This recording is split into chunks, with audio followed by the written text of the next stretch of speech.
Good morning and welcome to Church at Home with Rachael for Thursday, the 11th of March. Yesterday was not the 9th. I apologize. It is a beautiful day here in Wainwright, a little cold. It was minus 16 this morning when I took the dog out, but the sun's out, so maybe it'll get warmer. Today, first of all, I'd like to give you a scam alert. At 7:15, when I was outside with the dog, I got a phone call, presumably from my financial institution, telling me that some fraudulent charges had been made on my credit card, and if I pressed 1, I would be saying no, they were good. If I pressed 2, then they would cancel those. But because I wasn't able to push 2 on my device, I came in to make the phone call to make sure that didn't happen, and it wouldn't go through. So I called my financial institution and sat for half an hour on hold with the fraud department, and finally they told me that no, everything was fine with my credit card, but this is a scam. They call early in the morning when you're not really able to think clearly, and they do this, and then what they do is they ask you, okay, you say that these aren't credit card charges that you authorized. Just give us your credit card number and we'll make sure that doesn't happen, and some scam about buying gift cards or something. So if you get a phone call from a number and they don't give you all the pertinent details, better yet, just hang up on them and call your financial institution directly and ask to speak to them. They're pretty good about doing things like that, but it is a scam, especially first thing in the morning. So please be careful. You don't want to get taken. Okay, so there's your consumer awareness alert for the day. But today I'd like to ask you, where do you see Jesus? Where do you see Jesus in your world, in your life? He's everywhere. Hopefully he's in us. Hopefully we are transparent enough, as I said a week or so ago, that people look at us and they see Jesus in us. And that would be awesome. But where do you see Jesus in others? Where do you see him? This week I've had two encounters that were beautiful and life-giving. One of them was with our canon pastor for rural ministries, Chelsey Bouwman. I've known she's a minister and she lives in the Edmonton area, and her full-time job is to take care of our rural parishes and make sure that our ministries are going well. We have the resources we need. I've known Chelsey since she was 17, and she attended a program called Ask and Imagine. And we lost touch, as people do, but now that we're back, she's one of the resources that I get to turn to. And we got together on Tuesday, I think, and we had lunch and a good coffee break and got caught up. And I was really blessed to see what an incredible young woman she has become. I met her before, when she was just finishing high school, and she was discerning what God was calling her to. And it's so exciting to see someone that you knew before really living into their vocation. And I really did see the presence of Jesus in her that day. And yesterday, in a completely different manner, like really sort of couldn't plan this kind of way, I ran into Jesus in a young private in the military, almost literally. Rob and I have been recording services for the upcoming services in the church in the Lenten season. And one of the things that I've been doing is working on a Passion Sunday. So we have what's called Passion Sunday with the Liturgy of the Palms. We start out with the palm crosses and the triumphal entry of Jesus into Jerusalem.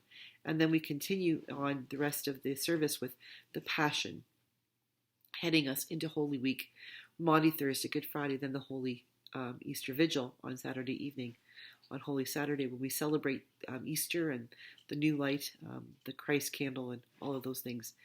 But something I did years ago was because the Passion narrative for that day, that gospel, is really, really long, and it's hard to hear. It's sad. It talks about Maundy Thursday, Good Friday, and hearing one person reading that scripture all the time can get really.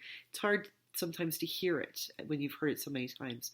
So years ago, I rewrote it. I wrote it in several parts, like from people's perspectives. So Mary Magdalene and Judas Iscariot and Pilate and Simon of Cyrene and Simon Peter. And I also included a part of it from Jesus' perspective. And so I had asked parishioners to each take a part and to record themselves reading it as a story. And then we put them together in our recording for worship that day online. And the person that I had asked to play Jesus wasn't able to do that, and there's no problem.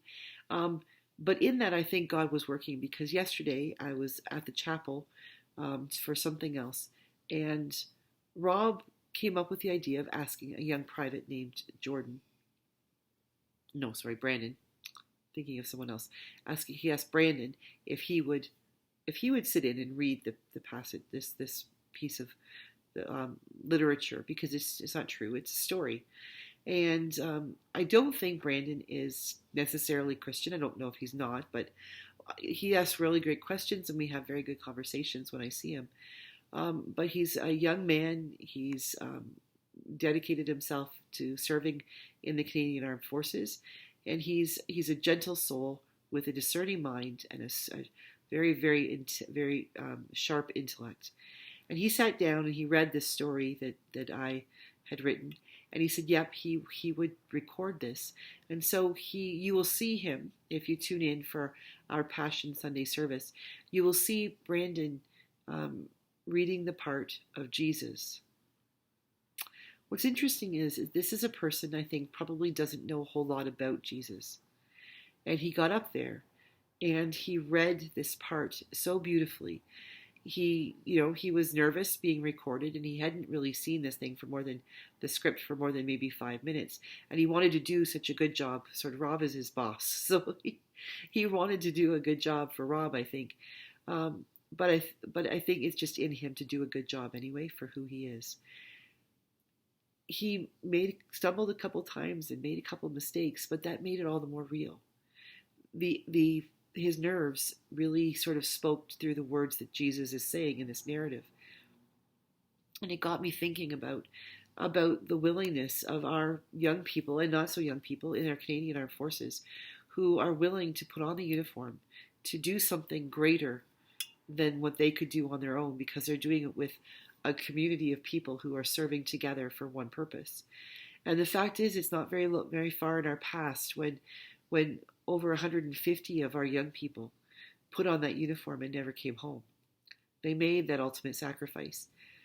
To see Brandon sitting there in uniform, reading the part of Jesus, talking about his willingness to give up his life for us, was absolutely astounding. And I'm going to cry here, because I've never seen anyone do this. I've always been in church, sitting behind them as they get up in the lectern and read the part. And to be quite honest, they usually just read the part, and a lot of people treat it like it's just a reading from Scripture.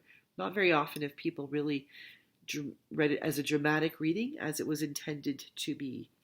And Brandon did yesterday, and I hope that you will watch it to see it, because what he offered us was a new understanding, a new way of looking at what Jesus did for us, especially when it's being shared by a young man not much younger than Jesus was himself, who is willing to offer himself for us because he's asked. It was pretty amazing.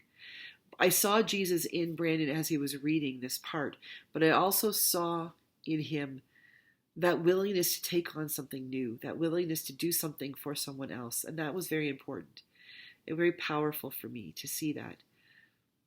It also gave me an opportunity to recognize that when I can see Jesus in other people, even if they can't see Jesus in themselves, I don't know whether that reading of that passage will have an impact on Brandon's life. My sense is that seeds were planted. The ground had been prepared. He's asking questions already. He's researching things. He's into everything. He's a smart young man who's interested in learning. And yesterday, a different understanding of Christianity than he would have gotten just from the secular world, or maybe even from a little bit of Sunday school he may have had. I think that was given to him yesterday. And I don't know what will happen in Brandon's life. I know I need to thank him for his service, But I also believe that God has planted some seeds that might one day be harvested into something beautiful. And so I thank Brandon for what he did yesterday, for his willingness to step in and for the ability to really put himself 100% into what he was doing and the impact it had on me and may have on others. So thank you, Brandon, for allowing me to see Jesus in you, both quite literally as you sat on that chair and read the part of Jesus, but also in how others will be able to see Jesus maybe in a new way because of the willingness you had to give.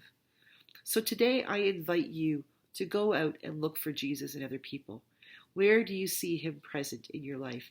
And then remember that when you're looking for Jesus in others, they'll be looking for him in you as well. So God bless you as you become a blessing for others. Have a great day.